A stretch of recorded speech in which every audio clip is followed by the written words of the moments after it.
This is Racing Bulls.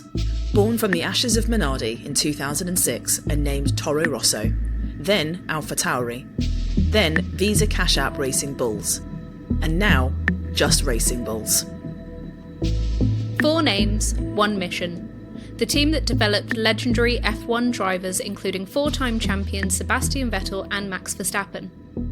Toro Rosso gets its moment in the sun. Sebastian Vettel is a Grand Prix winner for the first time. He's the youngest ever, and that's one of the greatest things I've ever seen in Grand Prix racing. At 18 years and 227 days old, Max Verstappen wins a Formula One Grand Prix and is the youngest driver ever to win a Formula One World Championship Grand Prix. It has long been known as the Talent Factory, the proving ground. No, my first primary motivation was to build up the team. And it was never the ambitions to beat Red Bull Racing or to be on the same level, because Mateschitz made this clear. There's Red Bull Racing, they have to win races, they have to win championships, and we are a so-called second team, use synergies from Red Bull Racing, educate young drivers, and that's it. But what happened in 2024 set the stage for their boldest transformation yet. 2024 began with a rebrand to Racing Bulls. New leadership under Laurent Mekies, who moved from Ferrari, and moved from Bicester to Milton Keynes right into Red Bull Racing's backyard. This meant closer integration and higher ambitions. One team has a clear focus and has developed in order to make sure the young drivers find the best environment to grow up and to evolve. And that's Racing Bulls, and everything in the team is done to make sure they are comfortable, make sure they are coached, make sure they are trained, make sure they can develop, make sure they find the environment we are saying before the champions, they do these steps. The technical structure was being rebuilt. Alan Permain joined as racing director. Tim Goss became chief technical officer. Laurent called it building stronger foundations for the future. But on track, the story was far more complicated. Daniel Ricciardo, the 8-time race winner, was back. Wins the Hungarian Grand Prix. He went to Renault, he's gone to McLaren, he's going to get the victory now. It's McLaren and Ricciardo that win the Italian Grand Prix. Start the celebrations for McLaren. Ricciardo's done it.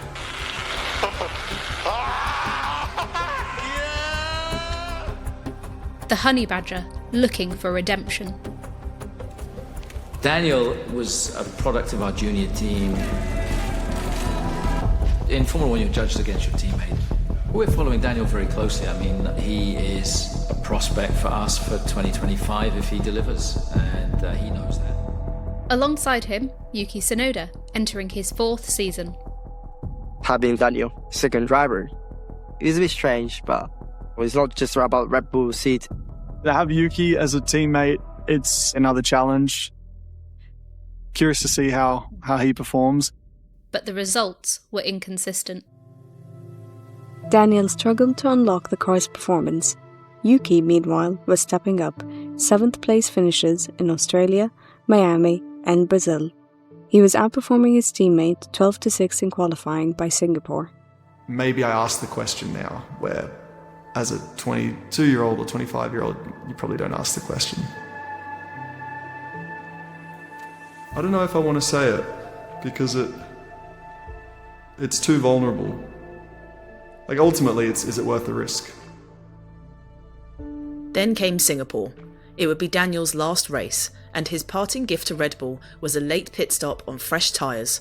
One final push and he snatched the fastest lap from Lando Norris, denying him a crucial point in the championship fight with Max. His final act in Formula 1 wasn't for himself. It was for Red Bull. For Max. For his racing family. And your old pal Daniel picked up a fastest lap at the end as well, mate. Thank you, Daniel. Yeah, he's quickly understood the significance of that, hasn't he? After Singapore, it was official. Ricciardo was out.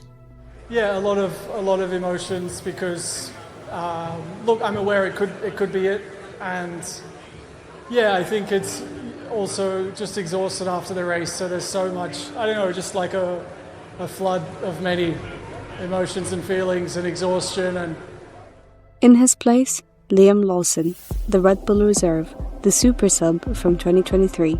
I never want somebody to have their career turned upside down just so that I can obviously race, but ultimately I'm not here to be friends. At the end of the day, I need a seat.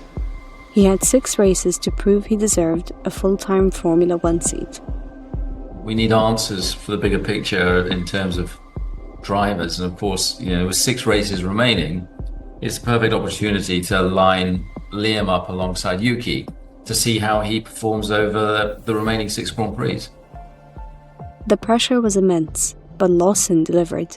He readapted to Formula 1 admirably, racing wheel-to-wheel with Yuki. Then came Sao Paulo.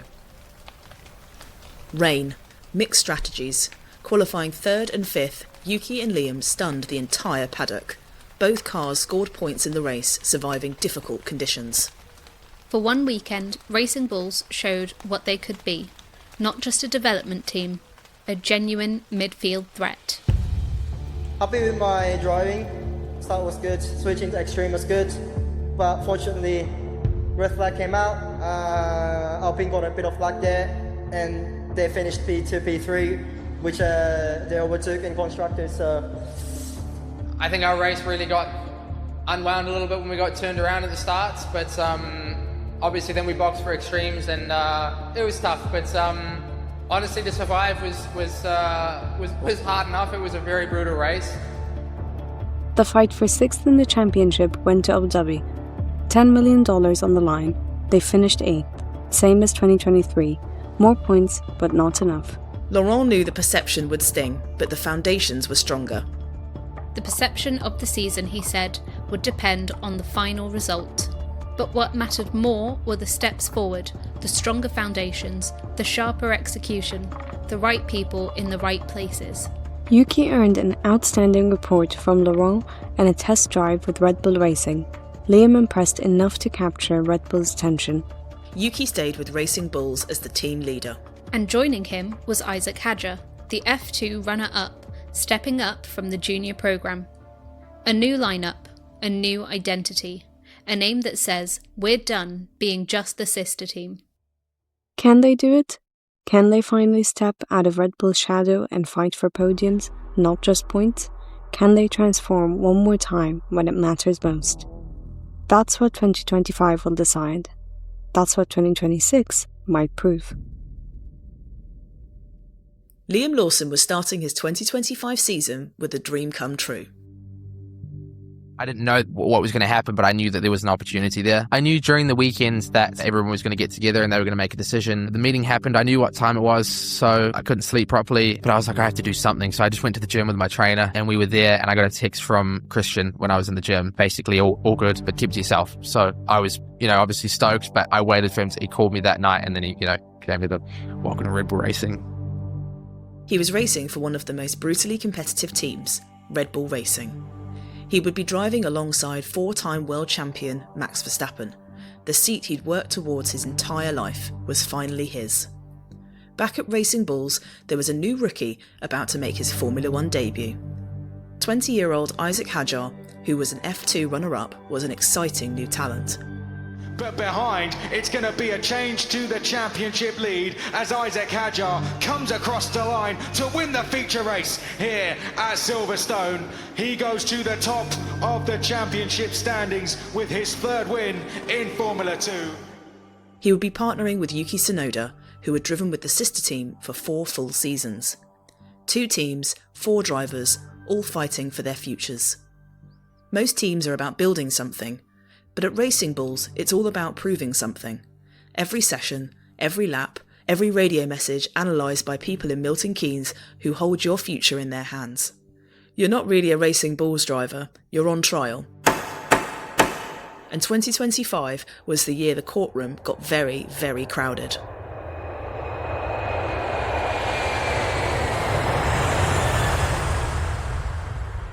March 2025, Round 1. Australia, the season opener. For Liam, it was validation.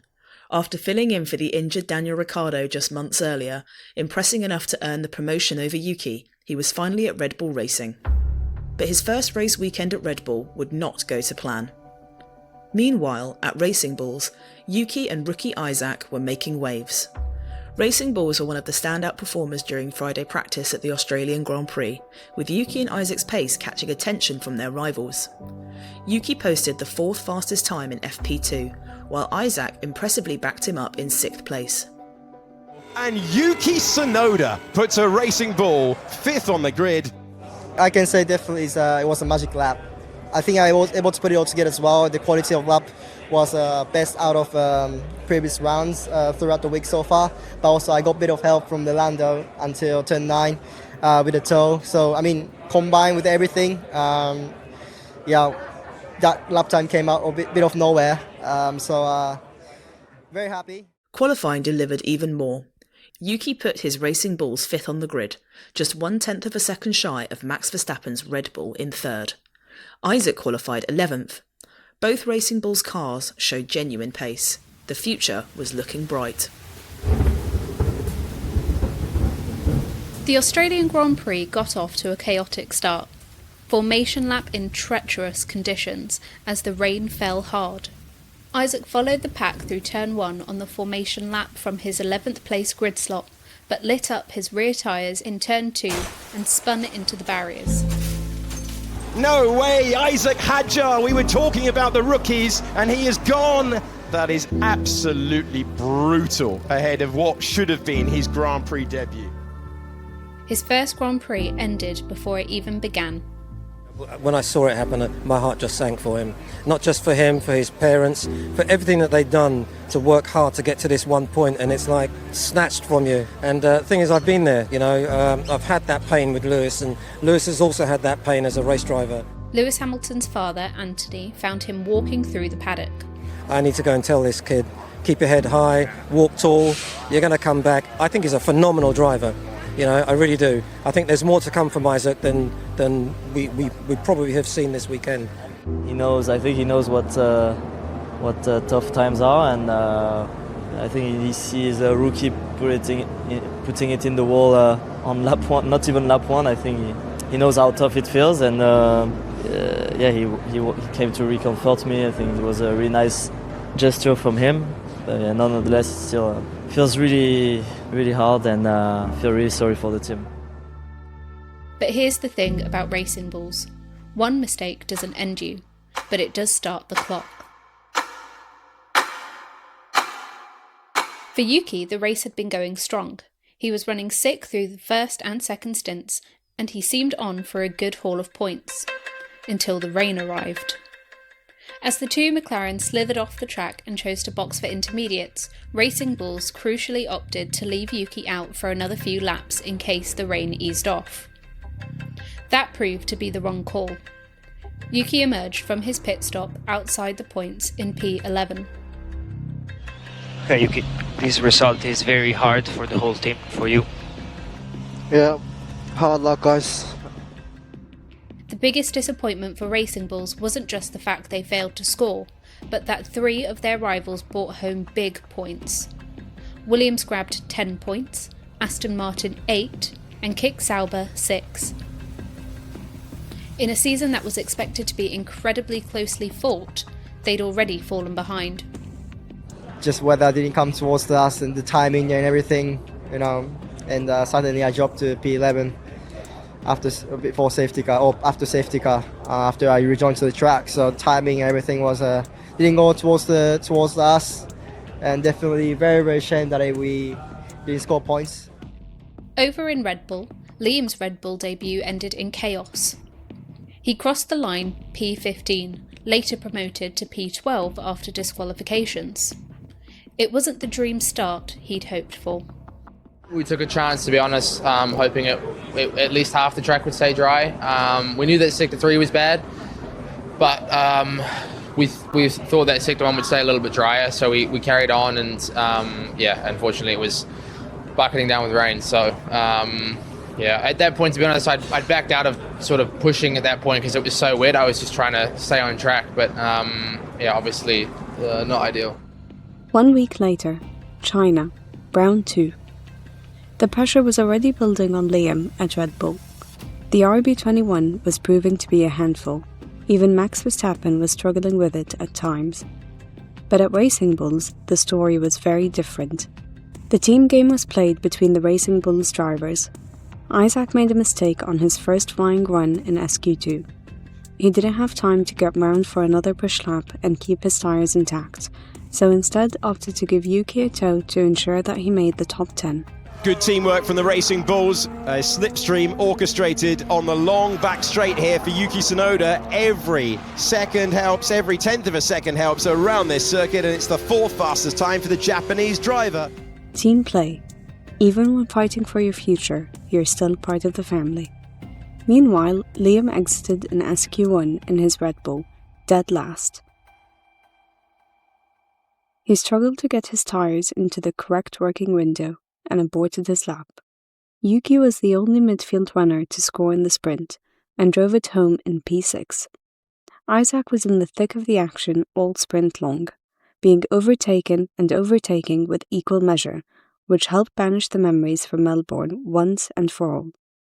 Very happy. Definitely start was decisive and enjoyed it definitely whole race. That able to keep the top teams behind. Was not certainly easy, but I think impressed with the pace, how the pace was there. To be honest, I thought it's gonna be a very, very tough race, but actually we're able to hold on quite well. And obviously towards the end I had quite a lot of degradation, and I saw Lando was catching up, so I was definitely stressing, but still good job for the teams that are able to score points, especially what we experienced last week, losing a lot of points. Decent race, good fun. Took it really easy at the start to make sure I was completing all the laps, and it was good battles with the other guys, and it seemed like we had the upper hand with the car we have in the midfield. Then came qualifying for the main Grand Prix. Both Racing Bull drivers made Q3. Isack 7th, just 0.284 seconds slower than Verstappen, Yuki 9th. Meanwhile at Red Bull Racing, Liam qualified dead last. The Red Bull car seemed to be a very difficult car to drive compared to the Racing Bulls. It's hard to drive. It's what we would call fronty. It's a lot of front, it's very aggressive. Basically it's a car that takes confidence. To drive a Formula 1 car, the sort of entry speeds, what we call combined entry speeds, where you're just turning into a corner with loads of energy, you're turning with lots of speed, you're not really slowing down before. It's like a combined entry. And really Formula 1, that's like the most powerful thing about the cars, is because of the downforce. You can combine so much speed into a corner. And the Red Bull, in my experience, is very aggressive in the way that it does it. You have to have confidence to be able to do it, because it's got a lot of front grip, and if you don't quite get it right, you lose the rear, and if you lose the rear in a Formula 1 car, you just lose all your confidence. It's the difference between a scalpel and a Swiss Army knife. The Red Bull is faster, if you can wield it. The Racing Bulls is accessible, more predictable. The Red Bull had a higher peak. It had more downforce through fast corners and was visibly faster when Max Verstappen was behind the wheel. But that's because that peak requires surgical precision, the kind of field that lets you load the front wing progressively without unsetting the rear, the kind of talent that only few drivers in history possess. Sunday is where it fell apart for Racing Bulls. Both Yuki and Isack attempted a two-stop when everyone else did just one. The degradation simply wasn't high enough to justify it. Isack finished the race and was promoted to P11 after disqualifications, only 4 seconds off the points. Lost positions, and then pace was surprisingly strong again. And obviously when you do two stops and other guys are doing one stop, then you lose 25 seconds, so that's it. Yuki finished last after his front wing failed late in the race, forcing a late pit stop. Wait, front wing damage from what? I don't know how Tsunoda's picked that up. Was okay. He was trying to get up to the back of Sainz. Was very close to the back of Sainz coming into turn one.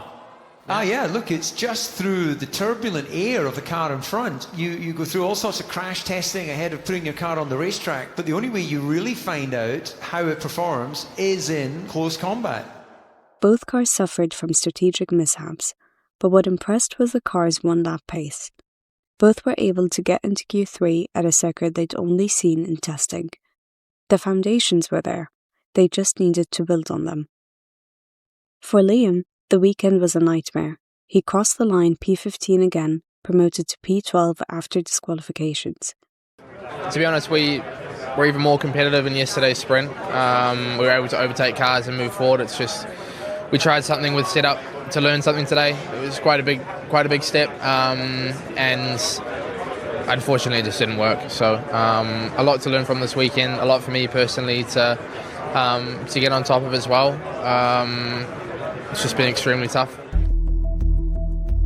2 races, 2 disappointing results. The RB21 was undrivable for him, and Red Bull were watching. The paddock buzzing with the news of one of the most brutal driver switches in history as Liam Lawson moves back to Racing Bulls and Yuki Tsunoda is promoted to Red Bull at his home race. Liam Lawson has been removed from the role after just 2 races, and he'll go to the Racing Bulls in Tsunoda's place. It's absolutely brutal for poor Liam Lawson. He's only had 2 races in the team. It'll be a dent to his ego. I think we were asking too much of him too soon. And this is for him to nurture that talent that we know that he has back in the Racing Bull seat, whilst giving the Yuki the opportunity and looking to make use of the experience that he has. Something I wasn't expecting so early, but something that obviously is not my decision. And for me, it's about making the most of obviously this opportunity now. Liam had gotten 2 races at Red Bull Racing before they demoted him back down to Racing Bulls. 2 weekends. Australia, where rain turned the opening laps into chaos. China, where he crossed the line P15 and was later promoted to P12 after disqualifications ahead. It was the shortest stint for a Red Bull driver in history, and only 2 races fewer than Daniel Kvyat got in 2016. I had no idea in China. It was something that was decided, I guess, the Monday or Tuesday afterwards. I found out after China, basically. It was, I think for all of us, probably more unexpected, but it was after the weekend. The shareholders, plus team principal Christian Horner and Red Bull Motorsport advisor Helmut Marko agreed unanimously that Liam should go back to Racing Bulls with immediate effect. I think with everything that we saw in Australia and China, you could see that it was really affecting Liam quite badly, and I think that we could have left it. And I think that Liam is a driver with talent. Maybe within half a season he would have got there, but we just don't have that amount of time. And I think that we're in a fortunate position where we have the 2 teams, and for him to step back into that Racing Bulls environment. This was after they had looked at Liam's data from testing and the opening 2 races and concluded that he wasn't performing to a high enough level, even if they conceded that it was a very difficult car to drive. The team accepted that Liam had also lost his confidence after explaining he couldn't understand why he wasn't able to get the pace out of the car. Hours after the announcement, Liam took to social media with a brief message. "Being a Red Bull racing driver has been my dream since I was a kid. It's what I've worked towards my whole life. It's tough, but I'm grateful for everything that's brought me to this point. To every one of you who stood by me, thank you for all your support. It means the world." But the devastating part that nobody tells you about being demoted is, you don't just lose the seat, you lose the story you've been telling yourself about who you were supposed to become. For Yuki, it's the call he'd been chasing for 4 years. 5 seasons with the junior team. 5 seasons of being told, not yet. 5 seasons of watching others, like Pierre Gasly, Alex Albon and even Liam, get promoted ahead of him. Now, finally, his chance to partner Max Verstappen. Can't be crazier than this, I guess, this situation. Your first race in the Red Bull Racing, but also on top of it in home Grand Prix. Best situation ever. First call I got was from Christian. Think right after China. Maybe be prepared about maybe things gonna change a little bit. But in Formula 1, when one door opens, another slams shut. And at Racing Bulls, there's always someone waiting in the wings. Liam was coming back to the team he'd impressed so many people, back to Racing Bulls, back to prove he deserved to be in Formula 1 after all. Japan, Round 3. Liam returns to Racing Bulls, the team he knows, the people he trusts, but also the place that represents everything he's trying to move beyond. His new teammate was fresh-faced Isack Hadjar, the rookie who crashed on the formation lap in Melbourne, the golden boy who gave Yuki a tow in China. 2 drivers, 1 team, both fighting for their futures. You know, for me, I would have loved the opportunity to go longer, but yeah, as I said, right now I'm focused on this. I've got the opportunity to still be in Formula 1 and racing.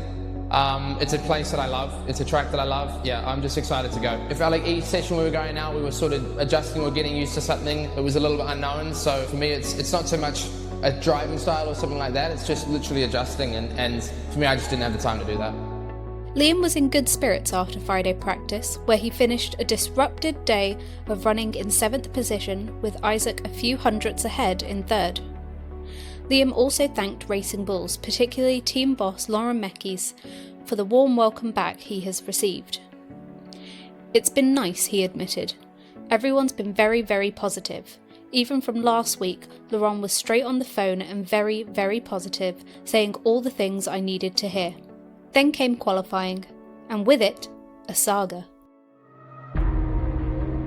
Isack had a rollercoaster hour in Suzuka as problems in the cockpit saw him scrape into Q2 before he delivered a flying lap to secure an impressive P7.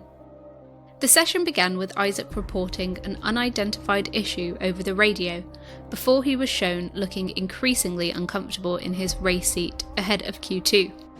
I don't know what's wrong with me, man. I mean, I just can't focus. I have so much lap time to find that it's just not drivable. Understood, Isack. We try to reposition it in the garage. If you look at his face there... That did look painful. Yeah. He's not comfortable at all, is he? It emerged that his seatbelts were fastened uncomfortably tight, which impacted his focus and ability to put a strong lap together. Qualifying P7 was a brilliant result for Isack, his best of the season so far. But it almost didn't happen. Liam, meanwhile, struggled. Despite the promising Friday pace, he hit a wall with the balance in Q2 and qualified 13th. A disappointing end, to be honest. I think we had a competitive car yesterday, had a good sort of Q1, and we were trying to chase the balance. It got to a point in Q2 where, to be honest, we couldn't really tune it much more, and yeah, unfortunately we just sort of hit a wall a bit and struggled in that run too. Honestly, it felt like a good lap, so it's something we'll obviously review. Race day in Suzuka, 53 laps, one of the most challenging tracks on the calendar. Isack lost 1 spot to Lewis Hamilton, but drove the rest flawlessly. He scored his first points of his F1 career, P8, 4 points. A perfect race, honestly. It's the first time I think this year I'm really happy. Even yesterday I felt I left some on the table, but today absolutely nothing, so really happy with the drive. Alan Permain watched from the pit wall. He said, "He was just outstanding, really, really outstanding. He only finished 8th, so not a turning point, but it was where you felt, okay, he is the real deal." What impressed Alan wasn't just the result, it was how Isack drove. Flat out for half the race, at Suzuka, as a rookie, in his 3rd Grand Prix weekend. That's not just pace, that's hunger. Liam finished P17 after a wrong strategy cost him a good result. He went long on the first stint, hoping for chaos that never came. Too much more to say. We went really long, and I guess tried something, and it just didn't really work. So yeah, I mean it was a tough start anyway. Lap 1 was pretty tricky. Yeah, I think we'll obviously learn from that. With the Racing Bulls cars believed to have characteristics which made it more user-friendly, it was hoped that Liam would demonstrate some of the pace he had shown towards the end of 2024, which had earned him the initial Red Bull call-up. But it was clear Liam needed time to build up his confidence in his driving again, after such a whirlwind start to 2025. Racing Bulls knew they needed to regroup and adjust their approach. And the data from Japan told them something important. Both drivers could deliver. They just needed to give them the tools. This was the first time Liam had raced against Isack, and Isack managed to beat him on Sunday. The rookie had well and truly arrived. April, the Middle Eastern doubleheader, Bahrain and Saudi Arabia. Both circuits where Racing Bulls hoped to build on the promise shown in Japan. Instead, they stumbled. Isack was the one impressing, and he looked right in the mix for the top 10. but he was just squeezed out in Q2 when the gaps were very, very tight, qualifying 12th. I think I had a really tricky session. First run of Q2 was had to be aborted. Feeling was not great, and I felt like I had a strong start to the lap on my last attempt, and I thought that would be enough, and I went a bit too conservative towards the end of the lap. Liam had an even worse day. He exited in Q1 after a DRS malfunction wrecked his last flying lap. His DRS mechanism shut halfway down the straight, costing him approximately half a second and a chance to make it to Q2. Q1 was alright up until that point. I don't really know what happened, but I know I had a wheel spin out of the corner and then opened DRS, and then it closed again, basically. So it's pretty frustrating, obviously, but just sucks. Neither driver scored. Isack finished 13th after a poor start dropped him down the order. Liam came home 16th after picking up 2 time penalties for collisions with Lance Stroll and Nico Hülkenberg. I was pretty much just on a gearbox of a car the whole race, and we had really good speed, but just couldn't really use it. And to be honest, the only way I could overtake was obviously lunging quite late. I wasn't intentionally, obviously touching with others, but it is what it is. So last stint was okay. Obviously, it's a shame. 1 week later in Jeddah, the pattern continued. Liam achieved his best qualifying of the year so far with P12. Isack was 2 places further, back in 14th. It's obviously good to extract everything out of the car, but it's just a shame, the midfield is so close right now, and Alpine and Williams have made a step somewhere recently, and it's obviously up to us to try and match that. So I think honestly we did a really good job with the car this weekend. We've been chasing it hard, in these sessions, and I think we put together the best package we had today. We just got to keep working. Liam did a fairly good job because I think I had 2 tenths in my lap, but that would have been a perfect lap, and that's what he did. So yeah, that's all the car could have done today. It's a bit disappointing. In the race, Isack scored his 2nd point of the season with P10, benefiting from the early exits of Pierre Gasly and Yuki, who's now racing at Red Bull. But clever DRS tactics from the Williams pairing of Carlos Sainz and Alex Albon denied him further progress. To be fair, I didn't know points were possible on pure pace, and we managed to do it. So it was a really good effort, and yeah, towards the end was super frustrating because if they were not teammates, P8 was on the cards quite easily, but it's part of racing, we would have done the same. Liam crossed the line in 11th, but dropped behind Fernando Alonso due to being handed a 10-second penalty for leaving the track and gaining an advantage when passing Jack Doohan. Definitely, this weekend's been the most comfortable I've been in the car. Just want some points, and I think we're doing all the right things. It's just needs to come together. After 2 race weekends back with Racing Bulls, Liam was still yet to score. Isack had 4 points, the rookie was ahead, and the timer kept ticking. Early May, Miami, sprint weekend. Liam exited in SQ2 after a mistake on his final flying run. He ended up sliding wide as he battled for grip in the high temperatures. Isack had looked more likely to go out early after a mistake saw him lose his first lap time in SQ1, but he made his last lap count before sailing through SQ2 and into the top 10. Isack qualified 9th for the sprint, and Liam started 14th. Stressful qualifying, First run was really poor from us. Made a mistake in the last corner, and that puts us into pressure to get to Q2. And as Q2, I found a really good lap in, so I was really happy to get to Q3. I think I made it by 1 second on the line, and I started my lap 2.5 seconds behind Charles, so it was not ideal, and we knew I had to make the most out of this, and P9 is good. I mean, a very messy session, quite different to P1, to be honest. I think we probably didn't expect it to be so different, so yeah, it's a shame. I mean, I think the car wasn't in a bad place this morning, but we just fought the balance a lot more. Isack and Liam were in 9th and 10th in the early stages of the sprint, and Liam was having a very good start. But Isack fell backwards after pitting 1 lap too late for the slicks when the track dried out.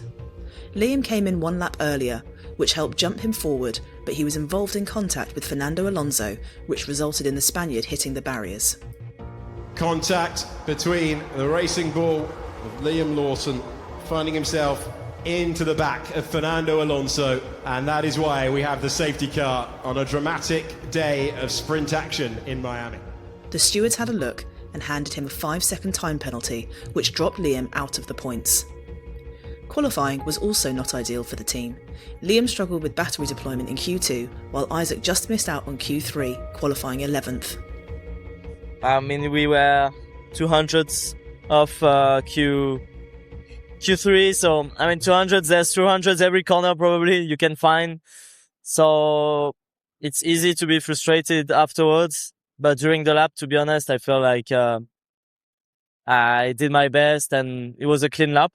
At the moment we seem to be struggling in the chicane, that's why we're losing most of the time. From 11th it's quite straightforward, we want to fight for the points and it should be raining, so hopefully, you know, it creates a bit of chaos ahead and opportunities to make a good call. Yeah, I mean, we were dropping power through the run. I have no idea why, but yeah, it's something that's it's a shame the car was really hooked up. To be honest, I think we were in a good window, so just sucks.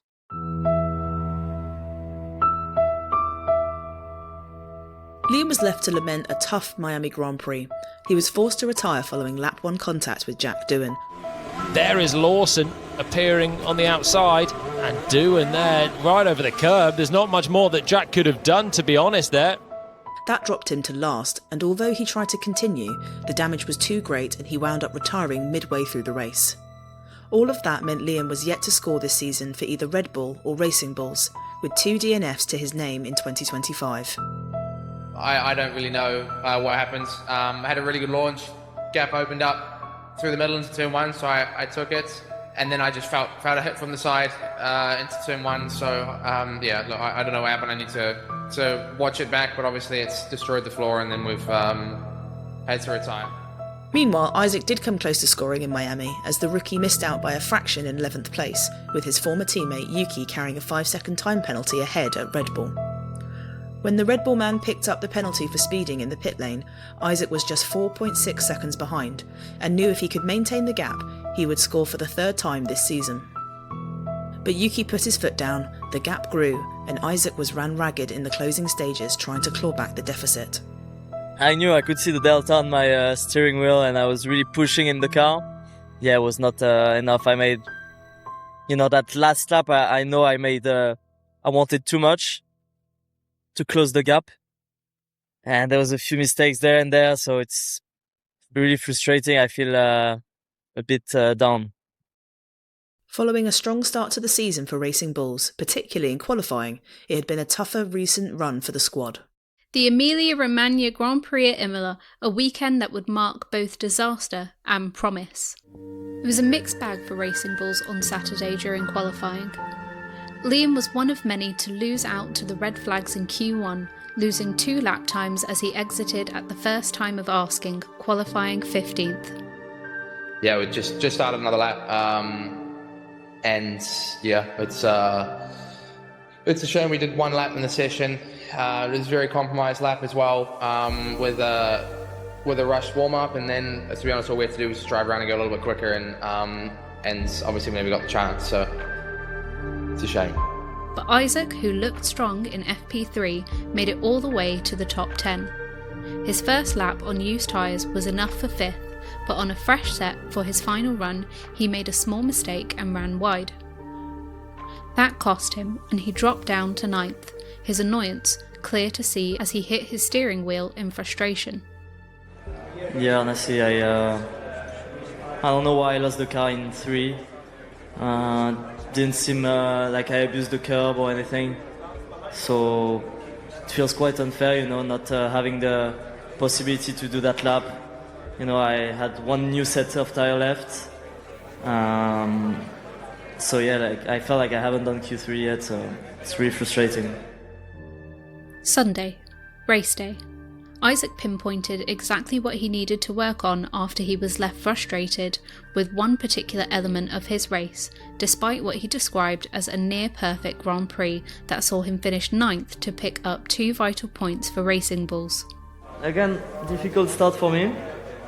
We need to work on that, that's the main point, and the rest was perfect. I mean, we couldn't have done a better tire management. Pace was strong. Still not as fast as the Williams on the medium. We have some work to do there, and strategy was good, so now I'm happy. Isack dropped 2 places off the line, but was able to make them up thanks to a good strategy that saw him rise all the way to 6th at one point. Just like race winner Max Verstappen, Isack was able to pit first under the virtual safety car and then secondly behind the safety car to maximise his chances. His teammate Liam did not fare so well, starting from further down the order. Luck was not on his side in Italy, as he pitted well before the virtual safety car and then had no realistic tyre options for the late safety car, instead limping to the end of the race on a very old hard tyres in 14th place. Just pretty disappointed. For everybody obviously on my side.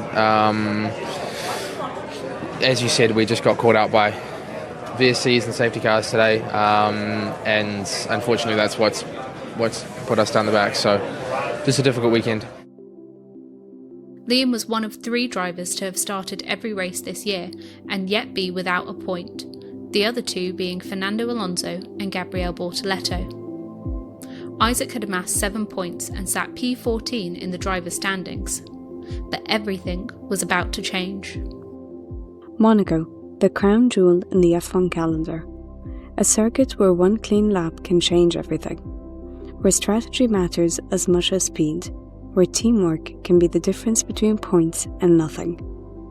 Isack was one of the stars of an enthralling qualifying session on the streets of Monte Carlo as he took the best starting position of his maiden Formula 1 campaign, just over 2 tenths behind reigning world champion Max Verstappen directly ahead. What's more, a post-session 3-place grid drop for Ferrari's Lewis Hamilton, handed out for an impeding incident with Max, elevated the Racing Bulls rookie to a P5 starting slot in Sunday's race. I mean, we did a mighty job, I think. Really tough pre-practice sessions, especially this morning.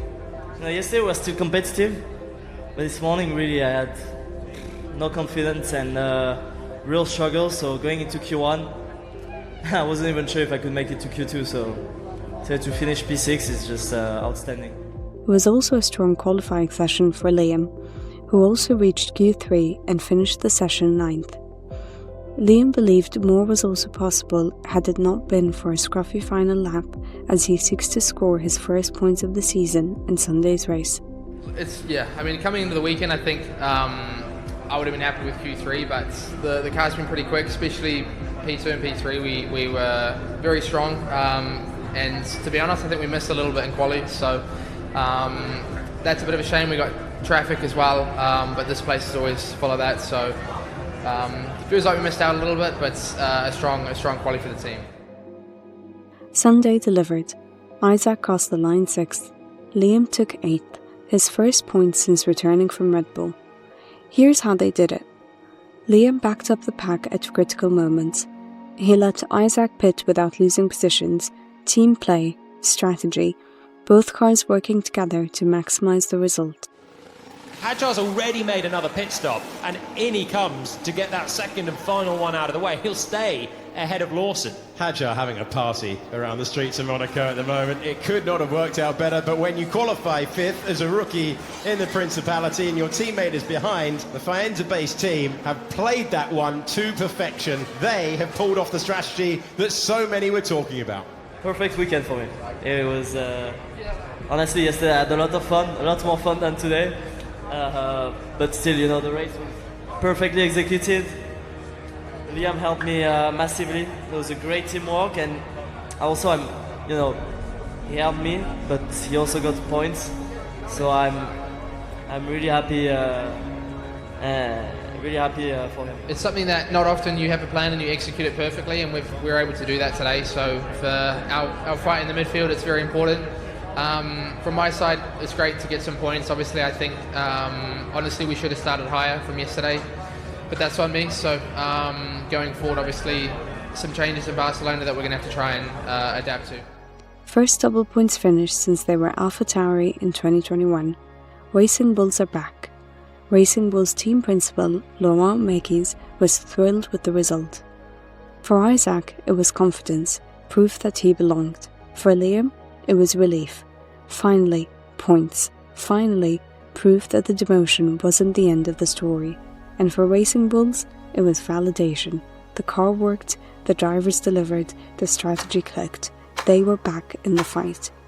Except they weren't. Because one good weekend doesn't stop the timer.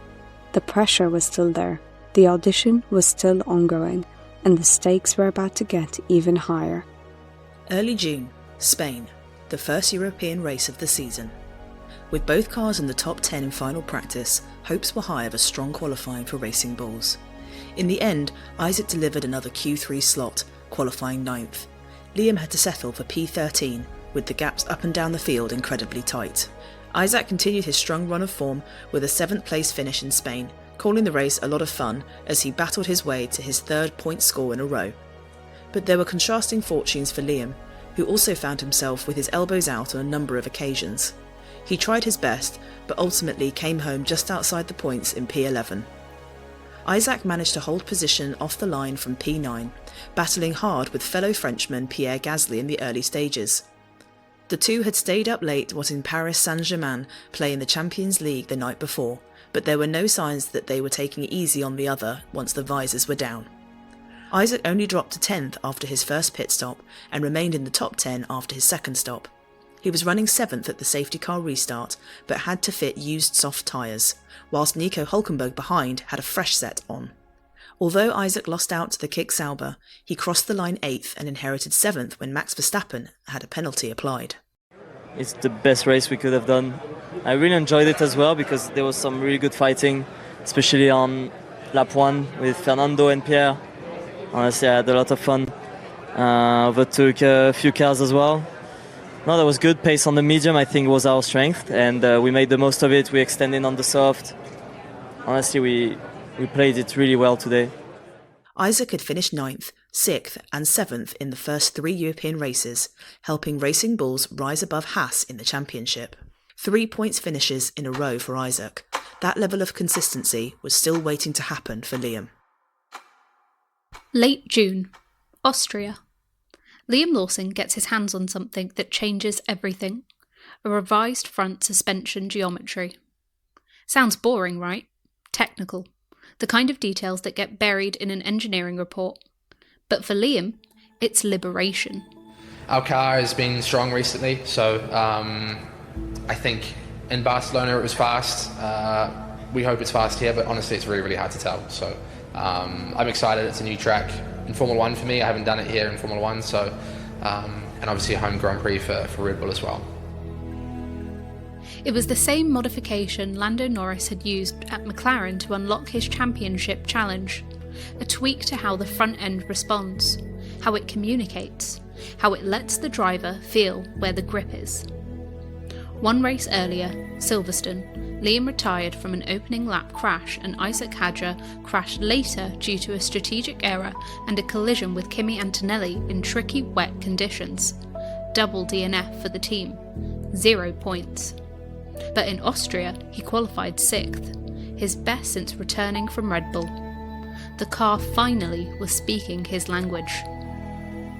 A smooth quali, honestly. The last couple of weekends, the pace has been there through practice. Canada was strong, Barcelona was strong, and just in quali it wasn't. So this weekend, it's been, of all the weekends, to get it across the line has been cool because it's so close, and it puts pressure on us, obviously behind the wheel, to execute, and same on the team with the car. We've been fine tuning all weekend. We don't have time to miss anything because everybody else is chasing as well. So Sunday, his best F1 result. P6. What a weekend. Amazing, man. Great weekend from the start. Mate, what a masterclass, you know. After the quali, you've done that for 70 laps. You know, one of the only 2 cars on one stop, guys, and you made it work. So you deserve it, Liam. Enjoy your end lap. And we see you soon to greet you here. Thanks, mate. Yeah, really appreciate it, guys. Alan Permain, watching from the pit wall, said, "The car was very fast. We just need to put it all together to be fast and competitive both tomorrow and Sunday." Translation: we found something.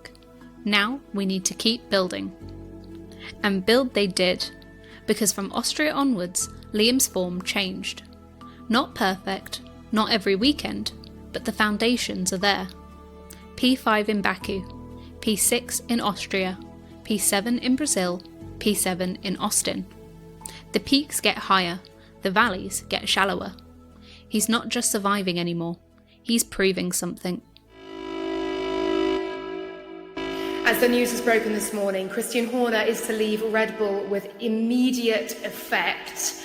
The news coming in first thing this morning and being reported widely, globally. Alan Permain has been promoted from the Racing Bulls setup to team principal. Laurent Mekies from the same team setup, the sister team of course, will be promoted to CEO of Red Bull. Christian Horner has been sacked by Formula One's Red Bull Racing team. A statement said that they are releasing Christian Horner from his operational duties. We'll bring you some breaking news first, coming in from Red Bull GmbH, saying that it has fired Christian Horner. Christian Horner had been team principal of Red Bull Racing for 20 years, 4 Drivers' Championships with Sebastian Vettel, 7 Constructors titles. The man who built the dynasty was gone. Laurent Mekies, who was the Racing Bulls team principal for just 18 months, would step up to Red Bull as CEO and team principal. The first thoughts are for questions. It still feels a bit unreal to be here and not to see him. It will be impossible to underestimate the size of the achievement that this team has had under 20 years of Christian leadership. And in his place at Racing Bulls, Alan Permain. He was a 58-year-old veteran of the sport with 34 years at Enstone. I was told the week after Silverstone and what was happening, and would I be, first of all, was it something I'd ever considered? No, it's not something has ever really been on my radar, but would I help the team out? Would I help Red Bull out and step into this role? And of course, when Red Bull come knocking, you can't say no, and it's a fantastic opportunity, of course, for me. He started working as an electronic engineer turned race engineer and worked his way up to being a sporting director. He was a man who had worked with everyone from Jean Alesi to Kimi Raikkonen to Fernando Alonso. He'd been unceremoniously dumped by Alpine in 2023 and told after the Belgian Grand Prix that his services were no longer required after more than 3 decades of loyalty. 6 months later, he was back as racing director at Racing Bulls, learning the ropes, watching Laurent operate, and now he was the team principal. Big changes, but for us, not a lot changes, at least from my side.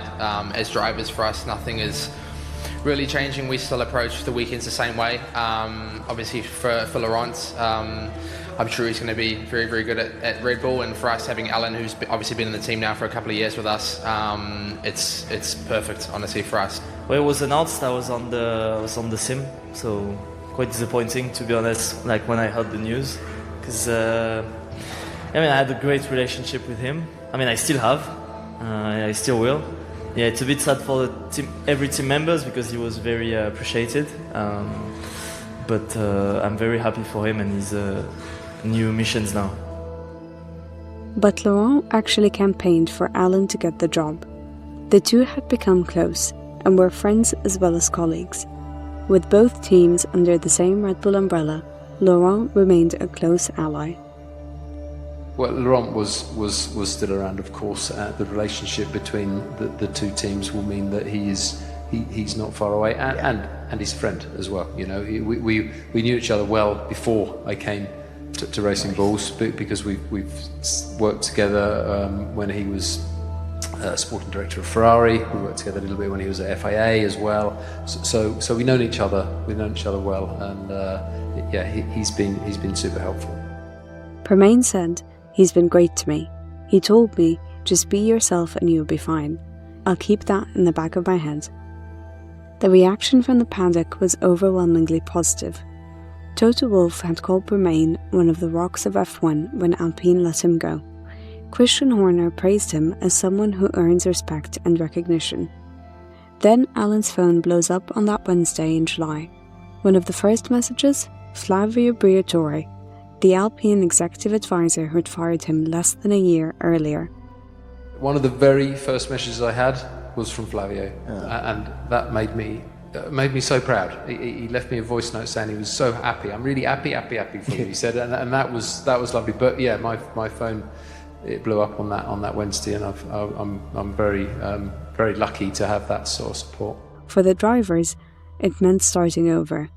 Again, new boss, new dynamics, and new person to impress. The timer doesn't reset, but it does get more complicated. Qualifying in Zandvoort, Isack Hadjar puts his Racing Bulls on the second row of the grid, P4, alongside Max Verstappen, ahead of both Ferraris, ahead of George Russell's Mercedes. Yeah, I feel great. Amazing qualifying. Honestly, yesterday was a complete disaster for me. So yeah, really unexpected. This morning I had a good feeling, but we knew it would be very hard to reach Q3. And actually both of us reached Q3, Liam and I. And he was really pushing me hard. I put it all on the line on that final lap and put it all together, and that was a great lap, so I'm happy. Isack shook off the technical problems from earlier in the weekend and came back stronger. He found half a second overnight. That's what Racing Bulls saw in Japan. That's what they've been waiting for all season. On Sunday, Isack gets away clean. He holds fourth. Lap after lap, he's following Verstappen, keeping Charles Leclerc honest and managing the gap to Oscar Piastri's McLaren behind. This wasn't just fast, this is racecraft, tyre management, pressure management, the complete package. The Racing Bulls are finally showing what they can do when the car and driver peak together. Lap 52. Lando Norris has a problem! Yeah, I don't know if I'm on fire or not, but it doesn't smell good. Smoke in the cockpit. Okay, mate, we'll check it. Lando Norris is retiring from the Dutch Grand Prix! A huge moment in the World Championship! And it's Piastri, Verstappen, and on for his first podium in Formula One is Isack Hadjar. Lando Norris retires with an oil leak. Isack Hadjar crosses the line in third place. But what a sentence this is! Isack Hadjar, you are P3! And he started his Formula One career in the barriers on the formation lap. Race 15, he is heading to the podium. So many drivers having a good day. No one better than Isack Hadjar, though. A podium in Formula One, incredible. What a drive, Isack Hadjar. You are a podium finisher in Formula One in just his 15th Grand Prix. Yeah, it feels a bit unreal. What was most surprising to me is keeping that fourth place for the whole race. But yeah, we did no mistake. The car was on rails the whole weekend, and I'm really happy about myself because I really maximized what I had. Made no mistakes and brought home the podium, so yeah, I'm so happy for my guys. It was Racing Bull's first podium since 2021. Isack becomes the 8th different podium finisher of 2025. The youngest Frenchman ever to stand on an F1 podium. Isack gets his hands on his first F1 trophy. Then Isack breaks his trophy. He drops it and loses track of it somewhere between the Netherlands and Italy. But I get a new one, I know that. Yeah. But I want my broken one. But here's what doesn't break, the message he just sent. Isack belongs here, and Red Bull were watching. The rumours start immediately. Will Isack replace Yuki Tsunoda at Red Bull before the season ends? Team principal Laurent Mekies, now at Red Bull, gets asked directly before Monza. I think we made it very clear, very public that we have time with our driver decision. We have, enough drivers between the driver program to cover quite a few scenarios for next year. Translation. We're watching, we're evaluating, but we're not pulling the trigger yet. For Yuki, this is torture. He spent the summer struggling at Red Bull. 7 races without points. The RB21 is a nightmare to drive, even Max admits it. But results are results, and the results aren't there. For Isack, this is validation, but also pressure. Every race now carries extra weight. Every mistake gets magnified. Are there any announcements that are coming that we should know about you? No. Do you know where you're driving next year? No. You don't? I don't. Okay, there's a lot of paddock rumour that the deal is done and that you will be driving alongside Max next year. I'm sure you've seen that. Yeah, I did. Okay. I think it's very funny. Why do you think it's funny? Because I didn't sign anything, so... Okay. For Liam, he's in purgatory, fighting for points, fighting for a 2026 seat, fighting against the clock. United States Grand Prix, Sprint Weekend. Isack qualifies 12th for the sprint, Liam 15th. Neither spectacular, both battling. Lap 4 of the sprint, turn 3. Liam Lawson and Ole Behrman make contact. The stewards hand Liam a 5-second penalty for causing a collision. But that's not the story. The story comes in qualifying for the main Grand Prix. Lawson is disturbing me in purpose, like slowing down like hell in the corners. Yeah, I saw that turn 11. Nothing like catching up with old friends. For Lawson, it's always as usual story. It's just, so always do some purpose and, so, it's him. I've absolutely no idea what he's talking about, but I think traffic is always a little bit tough around here, to be honest. But this weekend it's been something that we've all been dealing with. We got hit real bad yesterday in Sector 1. I can't possibly think where I could have been to be in front of him, but it's just one of those things. Yuki believes Liam blocked him in qualifying. He's furious. Here's the subtext. Yuki and Liam are fighting for the same seat. One of them will have a job next year, one won't. And everyone in the paddock knows it. I just only focused on what I can do. Even the situation last year, I was just only focused on my performance, and I was saying, if I remember correctly, I was saying exactly the same thing. So it doesn't matter, rumors. This rumors is rumors. It's not a fact. 1 week later, Mexico City, Thursday press conference. Yuki and Liam are sat together facing the media. The question comes immediately. Have you spoken since Austin? I don't think we have spoken in person. I don't really know what happened in Austin, to be honest. So. I apologize to the team, to Vika, what I said in social media was very unnecessary. And I think that's it. Yeah, I mean it's an intense part of the season, so for sure, obviously each weekend's going to be tough. It's just incredibly close this year. So each session, especially in qualifying, we're trying to extract everything. So it's little things that make a difference. The damage was done. The narrative was set. Former teammates fighting for survival, Red Bull watching. Sunday's race, Liam gets taken out on lap 1 by Carlos Sainz. Retires with damage. 0 points, again. Behind them, Aston Martin are closing in. Haas are surging. The buffer to 7th place is evaporating. Sao Paulo sprint qualifying. Isack makes SQ3, P9 on the grid. Liam gets eliminated in SQ1 after suffering from traffic at the pit exit. He runs out of time for his final lap. Sunday qualifying. Both drivers deliver. Isack qualifies P5, his best since Zandvoort. Liam takes P7. Both drivers are in the hunt for big points. One hectic session, to be honest. I was honestly fighting the car so much. But yeah, we kind of put it all together at the end. It's still not the lap I wanted, but honestly in these conditions I think we did a good job. pace has been very, very good.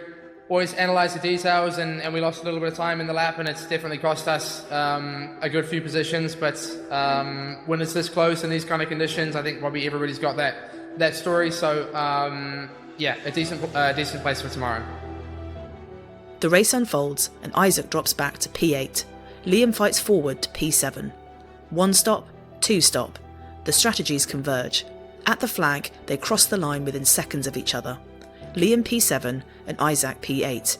Both score, both deliver. Very happy. It's been a great weekend. Very hard race, honestly. But yeah, we had to make something work after the first couple of stops. It's always tough when you're the second car because obviously the first car gets priority, and I lost a couple of spots in the first stop, and then I would have lost more in the second one. So we went for the 1 stop, and it just worked. Racing Bulls are back in the fight. 6th place secured with 3 races to go. But Isack, frustrated. Starting 5th and finishing 8th definitely is a bad result. Still good amount of points for the team, but we're sleeping on the first stint, really. Then after that, the race was good, but costly mistake. Even in success, the pressure never stops, because at Racing Bulls, you're only as good as your last lap time.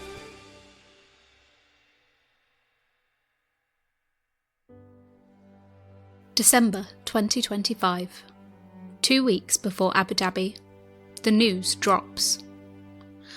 Isack Hadjar is promoted to Red Bull Racing for 2026 alongside Max Verstappen.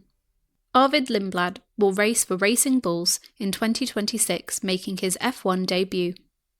Liam Lawson will stay at Racing Bulls for 2026. And Yuki Tsunoda will be the Red Bull reserve driver. After 5 seasons, over 100 Grand Prix starts, he's out. For Isack, the audition worked. 15 races, 1 podium, 10 points finishes. Enough to convince Red Bull he can handle the step up. There's moments where I'm like, yeah, I do realize what's happening, and I'm up for the challenge, and sometimes like, what the hell am I doing here? Like it's so far away from my go-kart days. Yeah. I'm like, why me? Why? How did I get chosen? Because you've earned it. Of course, but I'm incredibly lucky. For Liam, it was survival. He gets another year to prove himself, another season to show he's more than just a super sub.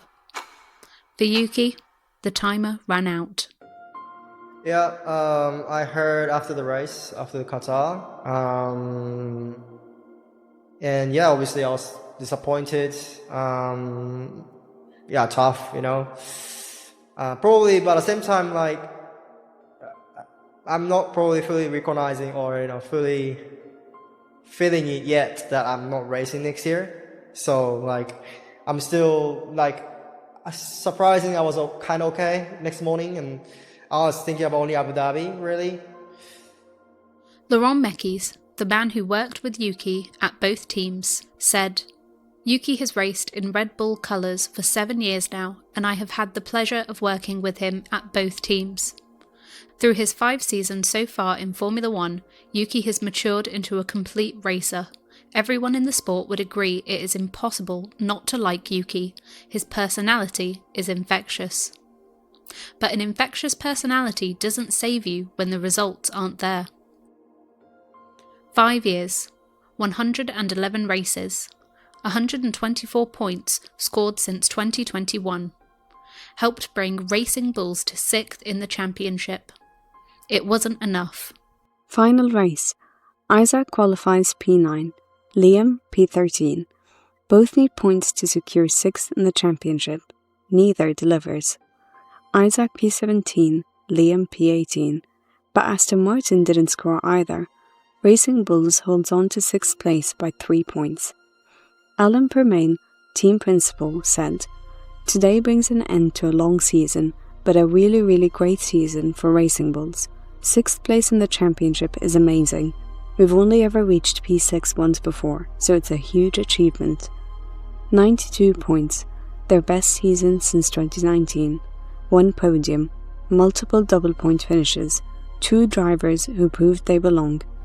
And the third, Arvid Lindblad, waiting in the wings. 18 years old, the youngest rookie on the 2026 grid. I'm really excited. I mean, I can't wait. It's been my goal always to get to Formula One, and to sort of have the dream come true is something I've always been working towards. So I can't wait to get started. Because at Racing Bulls, the audition never really ends. It just resets. So here's where Racing Bulls stand heading into the new era. Liam Lawson, the man who got demoted from Red Bull, came back and earned himself another shot. Fast when it mattered, inconsistent when it doesn't. Arvid Lindblad, the youngest ever F2 winner. 3 FP1 sessions with Red Bull that convinced them he's ready. Hasn't even done a full season in F2, but Red Bull believe. The car? That's the big question. 2026 brings sweeping regulations. Racing Bulls have been solid in 2025, managing to be 6th fastest, sometimes faster. The VCarb 02 was user-friendly in a year when the RB21 was borderline undrivable. But what happens when everyone starts from zero? But here's what most people miss. Racing Bulls aren't really starting from zero. They're part of the Red Bull family. That means access, resources, and knowledge sharing. The VCarb 03 will use a Red Bull powertrain's power unit, the same one Max Verstappen will have. The same one being developed in Milton Keynes with Ford backing and hundreds of millions of investment. Well, look, last year's car was an absolute fan favorite, so we didn't want to change too much. And what you see, obviously, is an evolution of last year's car. And we built our identity, the Isack Hadjar Racing Bulls identity, based on this design, and we're very proud of that. And I guess some things I want to highlight, I think Liam actually recognized that immediately, is there's a bit more blue on the car, referencing to Red Bull, referencing to Visa, and of course to welcome Ford to our Isack Hadjar Racing Bulls family. So I think the car looks stunning. I love it. It's a customer deal, but it's the best customer deal in Formula One. Because when you're the junior team of a constructor building the engine, you get information nobody else gets. Early data, testing protocols, integration support.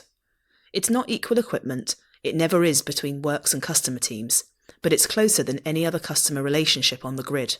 That matters in 2026 more than ever. Red Bull Powertrains supplies just 2 teams, Red Bull Racing and Racing Bulls.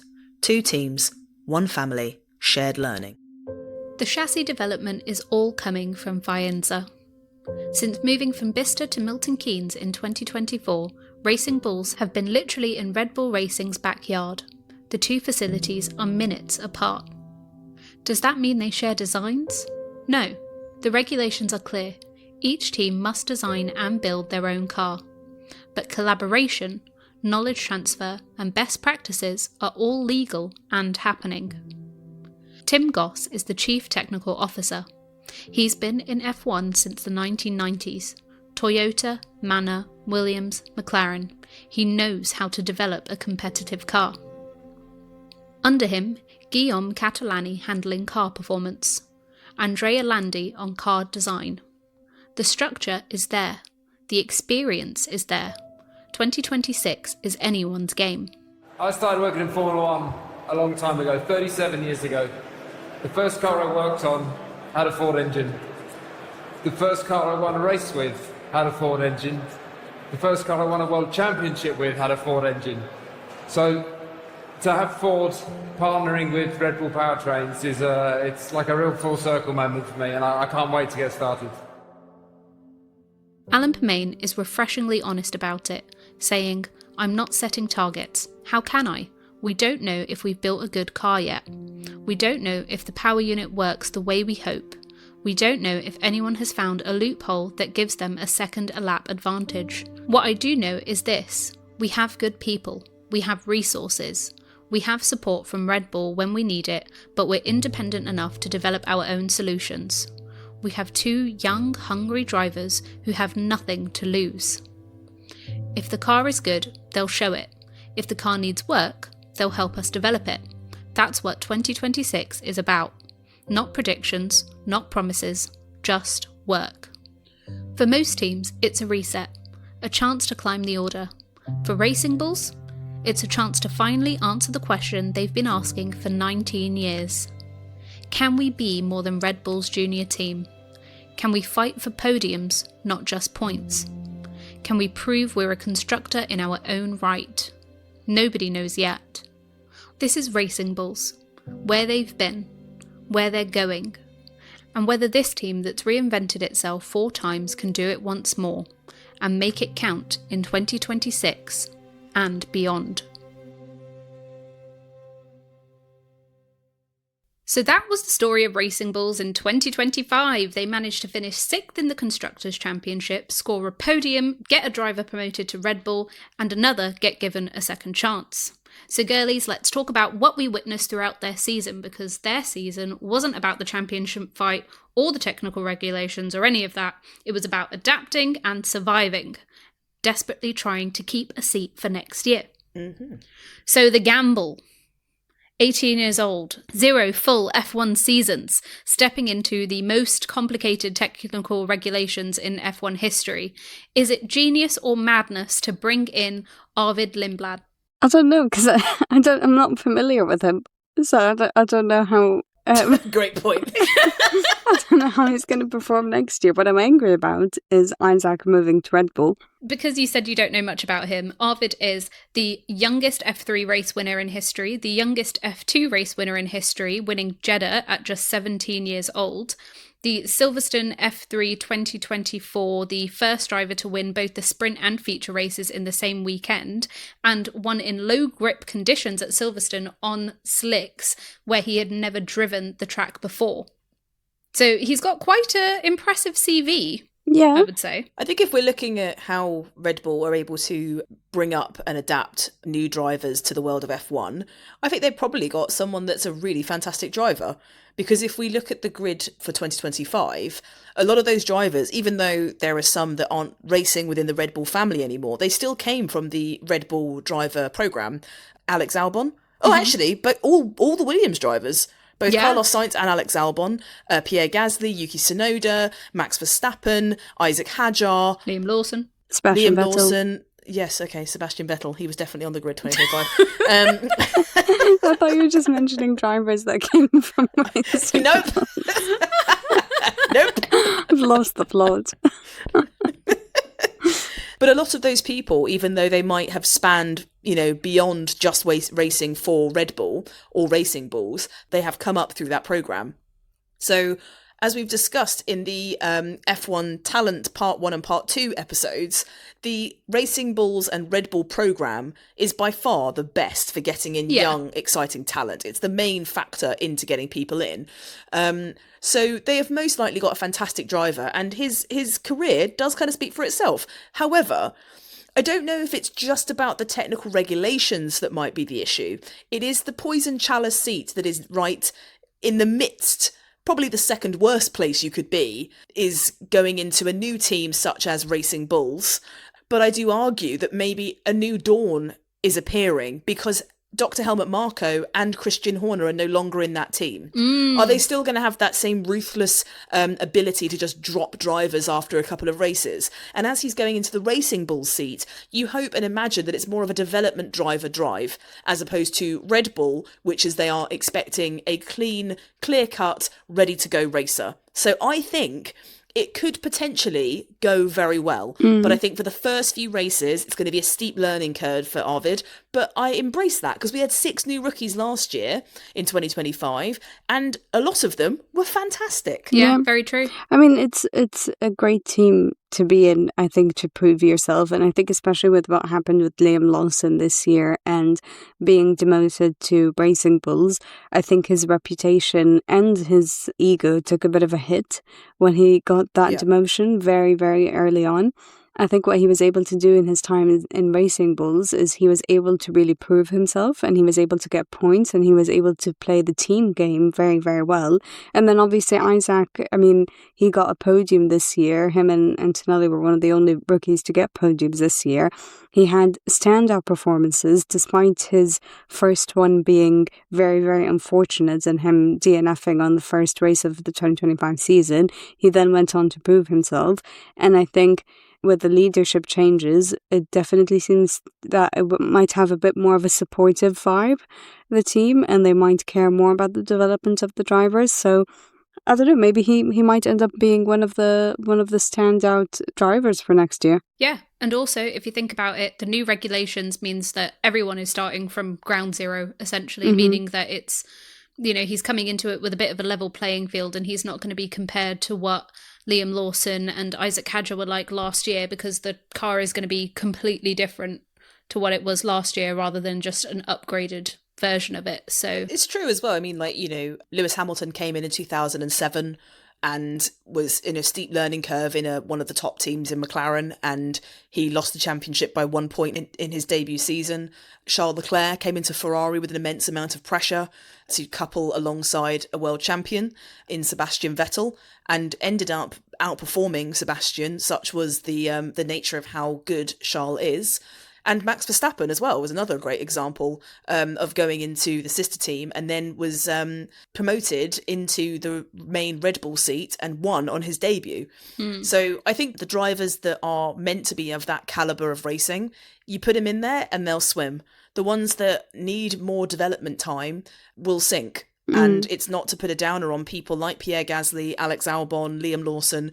But the point is that some people really adapt to pressure really well, and others need more time. And it's just down to what type of a driver you are. I'd argue that if you're someone like Max Verstappen, his personality and the way he drives completely suits the cutthroat way that Red Bull are, but others need more time. So I do hope that Arvid is able to get himself up to speed, but I'm excited to see a new racer. It's exciting to see new people. I feel sorry for Yuki, but it is very exciting to see new racers coming up in the sport. Okay. Reem, because you mentioned him, let's talk about Liam Lawson, because his story is either inspiring or tragic, depending on how you look at it. To give some context to you on previous mid-season swaps from Red Bull and Racing Bulls, etc., you have Daniel Kvyat in 2016, who after 4 races was demoted. Also was demoted in place of Max Verstappen. Yeah. Which is also more scandalous because Daniel Kvyat had a child with Kelly Piquet, who now is going out with Max Verstappen. So he's taken his job and his woman. Yeah. Drama. Drama. That was really catty of me. There's literally no need to add No, I love that. But it is, I love it. For the girly pops that are listening that are like, no way, yes way. Everyone who's tuned out and they need some reality show tea. They've got that. All right, you've also got Pierre Gasly, who in 2019 was demoted after 12 races, swapped in for Alex Albon, who got a full season and a half in 2020 before demotion. Now, there is a pattern here that is quite damning, and it is that Red Bull have never re-promoted a driver that they have previously demoted. So keeping Liam, is there any point to it? Is he ever going to have the chance to move up? Is he being given a real opportunity in Racing Bulls, or is he just a placeholder? I think he has a chance to move up. I mean, I love your optimism. Listen. I've had it. Nav gives you all this hard evidence of why I think they will. He's a cutie pie. Let me tell you something.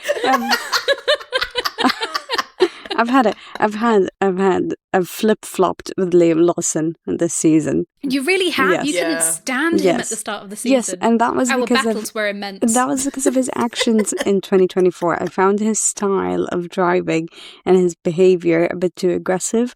I thought he had a very big ego. According to Yuki Tsunoda, he hasn't lost that. Well, yeah, I think there's still parts to him that are still aggressive, and I think he does still have a bit of an ego. Them, I mean, love is a bit of a stretch, but I've warmed up to Liam Lawson, and the reason is the TikToks. Well, yes, and that's one of them. But I think Red Bull initially giving Liam Lawson the seat for the 2025 season with Max Verstappen was a rash decision.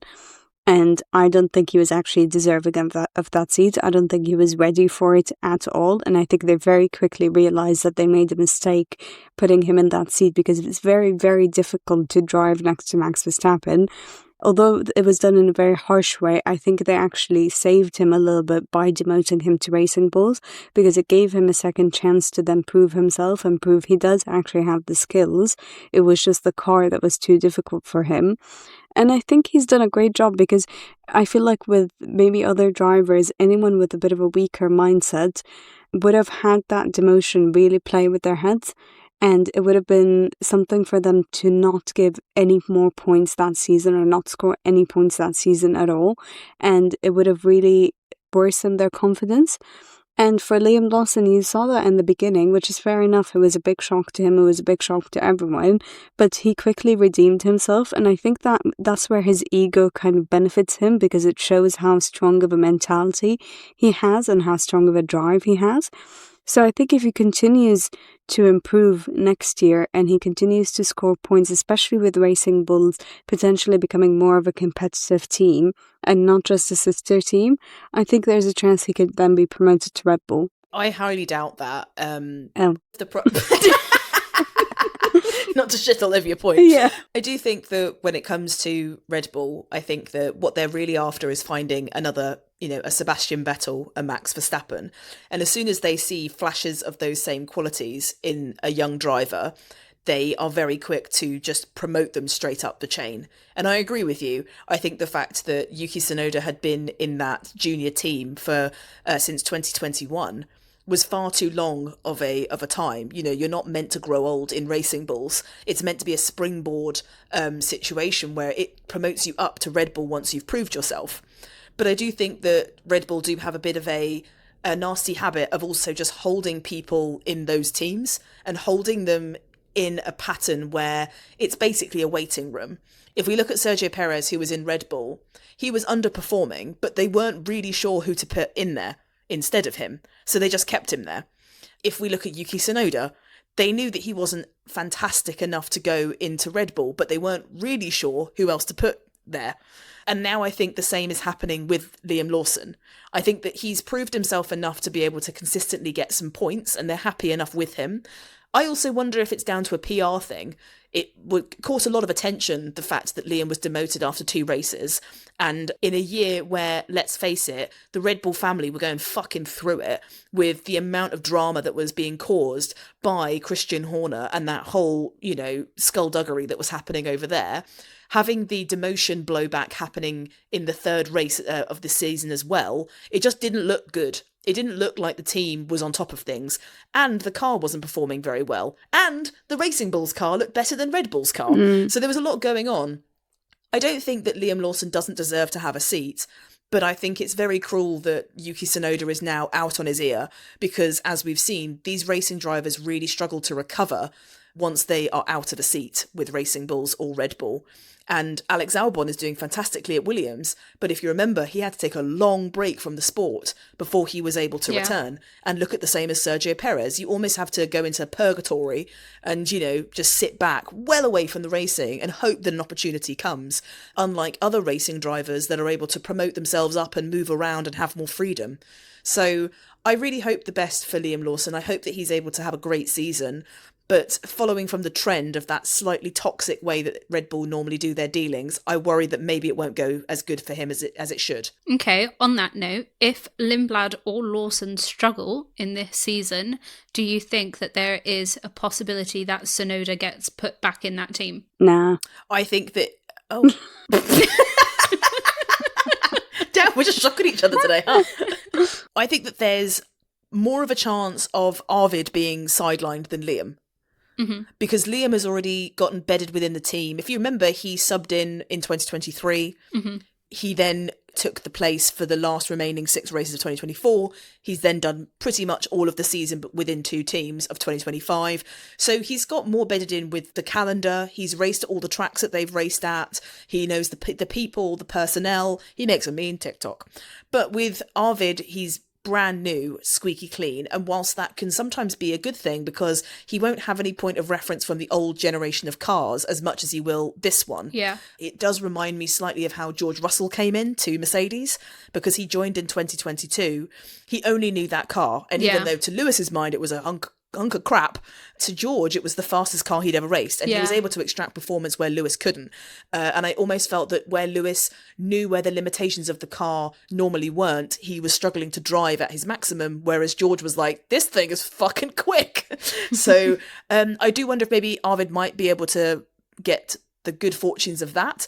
But if it goes the opposite way and it's just far too much, far too soon, I think that having someone like Yuki would be a much better bet, because he's a known quantity. He might not be very quick, and he might be a little bit aggressive, a little bit scrappy, but at least they know that he can actually jump into a car, and he'll be doing the simulator work and testing and everything.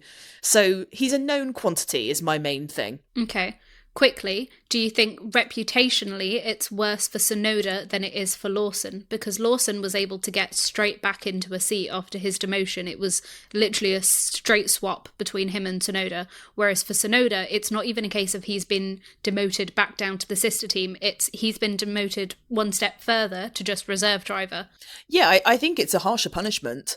But I also think that it's unfortunate because with Yuki, he's not a really, really, really sought after driver. In his own sort of way. He's been in a race seat since 2021. He managed to get himself into one of the top teams in Formula One. And yet I don't think that any of the teams would be wildly interested in having him. I don't think there's demand from like Ferrari to have him. No. Or Mercedes or McLaren or wherever else. And they're not using Honda engines anymore, so there's nothing that's pulling them to keep going with someone like Yuki.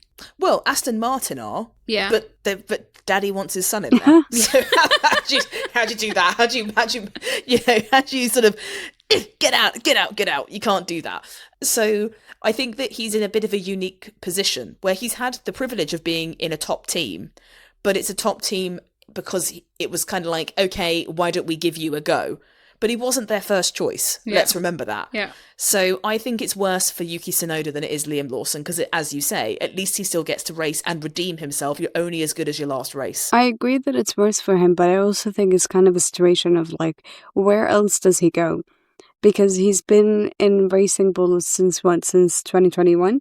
Yep. So that's like many years that I'm not going to do the math, but that's many years that he's been in the system. Really not that many math. It's not that many math. It's not that many math. 5 years. Who am I doing a podcast with? 4 years. No. Yeah, 4 years. So 4 years he was in the Racing Bulls team. Yep. And that's the sister team that's meant to develop the young drivers. So that's a long time of developing. And then he's then gotten his chance to go into the official big team, go into Red Bull Racing, and then he underperformed.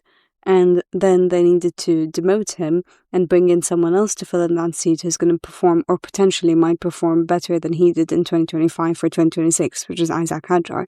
So it's kind of like what's the point of bringing him then back to Racing Bulls, back to the training team? Because then it's just going to be a circle of training him up, and then maybe he might do well in Red Bull, and then if he doesn't do well, he goes back to Racing Bulls, and he's in training again. And then I think the only solution for him is really to just go to another team. But like you said, there isn't much demand for him at the moment, or he takes a break and then comes back later. But there's no point for him to go back to Racing Bulls. I hear it, to be fair. Yeah. I do hear it. Okay, now Isack Hadjar. He's earned his shot in the big leagues of Red Bull. The podium at Zandvoort, the consistency, the bounce-back ability.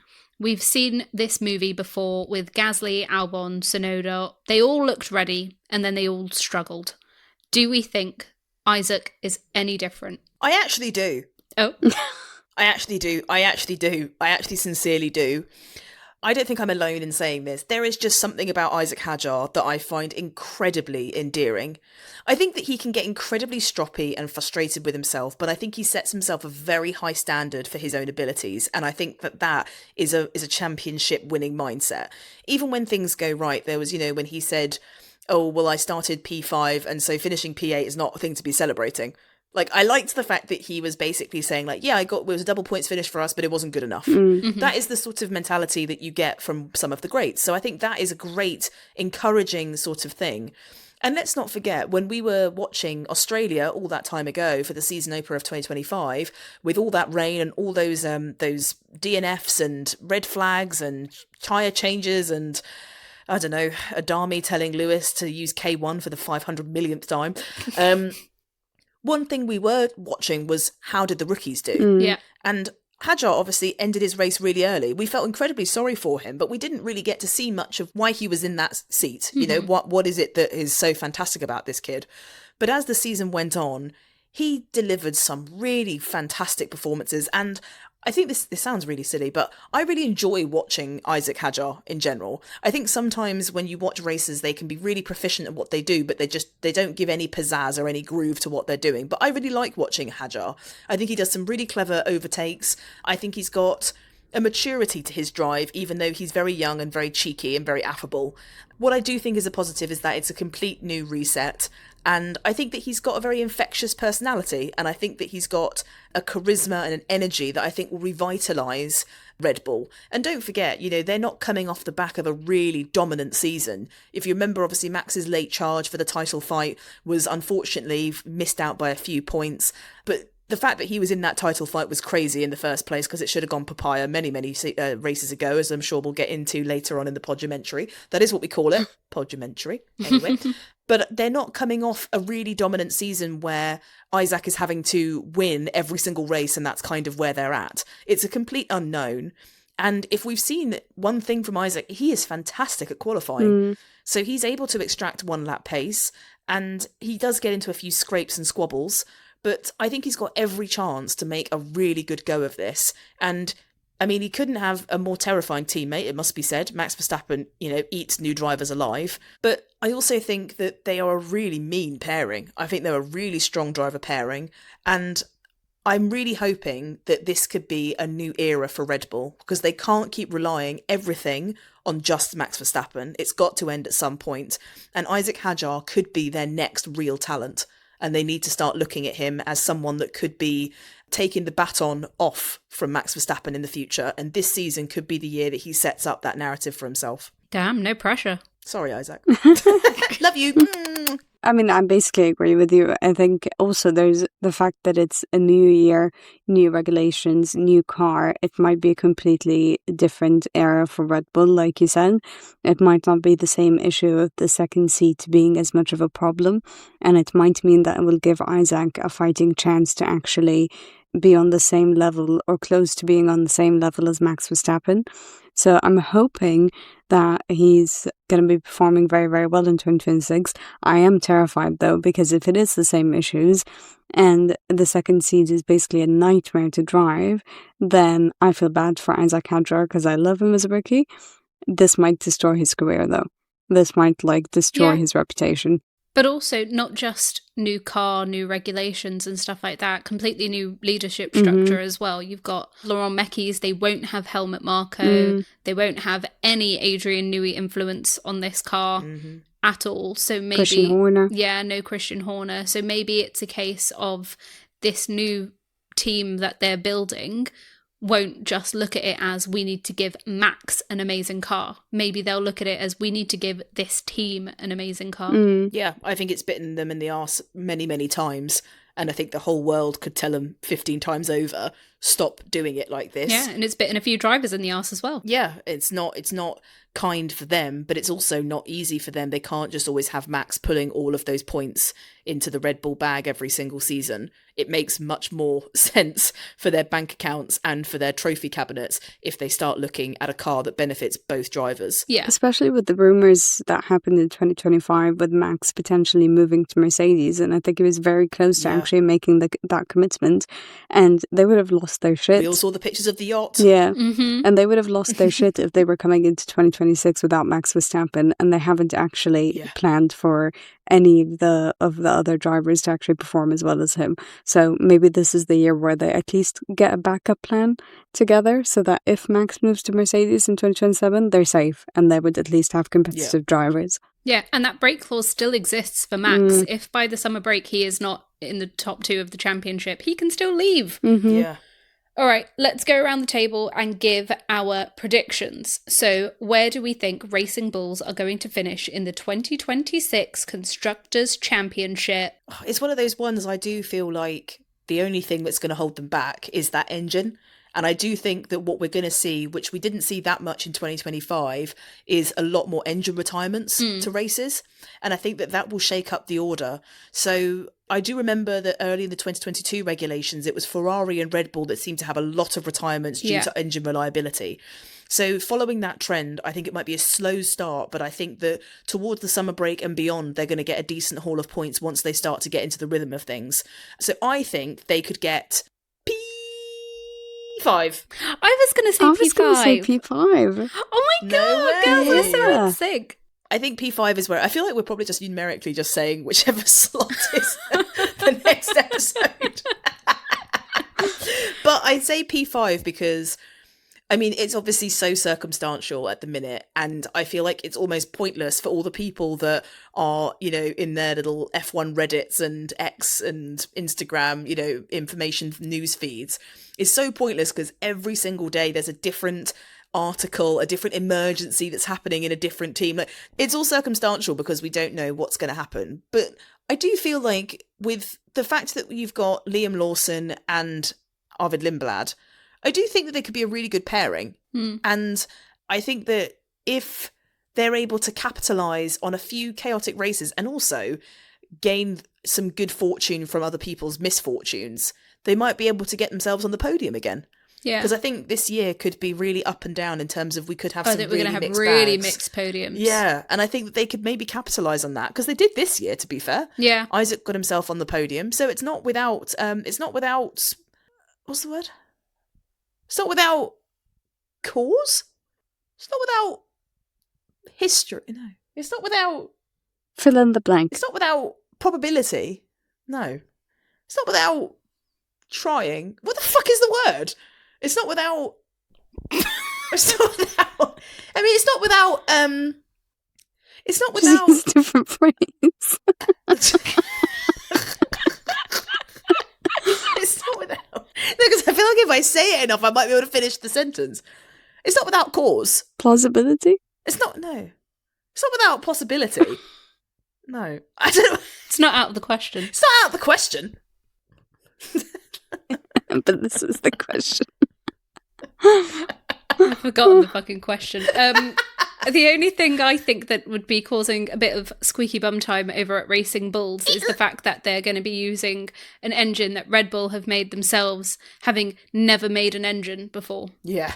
God. That is the only thing that kind of puts them behind everyone else when in theory it should be everyone starting from an equal playing field sort of thing. But I still think they can pull through. I have hope. Yeah. Hopium is copium. Yep. Predictions. Bold prediction. I've got a bold prediction. Because of the engine stuff, and because we don't know where either Racing Bulls or Red Bull are going to end up in 2026 and how their performance might drop, I think it will get to a point where Red Bull's performance is going to drop, but Racing Bulls would stay stable and they would actually keep performing at the same level. And for the first time, we might see Red Bull being threatened by its own sister team in F1. Oh. I think they might be like... So you think that it's going to go down to the wire and it's going to be Abu Dhabi 2026 is going to be Racing Bulls versus Red Bull? I think it might be a situation where maybe Red Bull ends up in 4th and Racing Bulls is 5th. And it will be like how is it that the sister team is actually as competitive as the official team? And they might have to do a weird decision of, do we continue to grow Racing Bulls, or is it bad for our reputation to have our own sister team be as competitive as a big team? They just swap their names, swap the cars, swap the factory. Okay, my bold prediction is there are over 10 drivers whose contracts are ending at the end of the year. And I think we'll find Liam Lawson moving to a different team for 2027. Oh. I think he will have listened to the facts that I spat earlier about how they never re-promote. He's a big fan of the show. Reality check, he's not. Not enough people in the world are, to be honest. So tell your friends about us. I said because he's a prick. Oh. Why have you called him a prick? He acts like a prick sometimes. Don't you push your flip-flop narrative so much. Listen, again, I never said I loved him. Okay, let me explain my point, please. I think there are lots of drivers who are going to be out of a contract for 2027. Silly season is going to be the silliest we've seen in a while. And I think that Liam will know that the chance of him being re-promoted up to Red Bull will be extremely, extremely slim. And the only chance he can get a main team drive is if he leaves the Red Bull family. And I think he would do it. Damn, where do you think he'd go? Williams. Alpine. Oh. They seem to be a rehab centre. Maybe Aston Martin. Oh, Aston Martin want more than him, I think. Oh. I think they would. Do you not think? I don't know. Oh. I think they probably want more. Lawrence Stroll could literally buy anyone he or wants. Audi. Audi's going to take a while to get up to speed, I reckon. My bold prediction is that for the season opener, they will have a double DNF. Ooh. One might be contact, the other might be engine. It might be both contact, maybe with each other, maybe with other people, but they're not going to finish the race or score any points. Damn, tune in for Australia, guys. Hell yeah, because it's going to go down. There's going to be confetti, and that confetti is going to be made up of Racing Bull's carbon fibre. Okay, well that's the bold prediction. But then the bold prediction is, I haven't even got to it yet. Then the next week they're gonna have a double points finish and they'll have an amazing time, and then they're gonna be penalised for being illegal. And then the next weekend they're gonna double DNF again. Yikes! So at what point do they start putting in the points to get them up to P5? Exactly. But that was your prediction. How would they know? Oh, don't you dare! How would they know? Only the real ones get that. Okay, what is everyone's confidence level for Racing Bulls in 2026? An 8? No. A 6. Fight with yourself. A 6. I'm going to say a 7. I'm going to say a 7. No, I'm not. I don't even say it confidently. You're fighting with yourself. Yeah. 6, 7. You were born in the 90s, bro. I know. What are you doing? That's the noise of Reem cringing. If you listen really carefully, she went, oh, ick. I was giving a moment of silence so you could sit with just with R.I.P. what to you the just vibe. did. With the power of post, that part won't be included. It will be. All of my stupid moments are in What, it. the point where you said 6, 7? Oh, there we go. Hey, Nav. 1, 2, 3, 4, 5. Ew, she just did the movement. She didn't say the words. That was worse. Like you were playing tennis with 2 ball sacks. The thing is, mentally, I'm a boomer. Amazing point to end this podcast. Headline. I don't know any memes. That was Racing Bulls. Next week, we are going to be in your ears talking about Williams. About my mans. Yes, Reem, your mans. Try not to drool as you're reading your script. You can find us on social media. We're available on Instagram, TikTok, X and YouTube. If you've enjoyed this series so far, let us know. Share it with your friends, share it with your family, share it with your co-workers. No, leave us a review. We haven't had a review in 2026. Yeah. It looks like we've gone downhill. How dare you? The guys. fuck? All right, where's the love when there's no racing? We've been the Grand Prix. You've been incredible. We're going to win an award this year for stuff like this.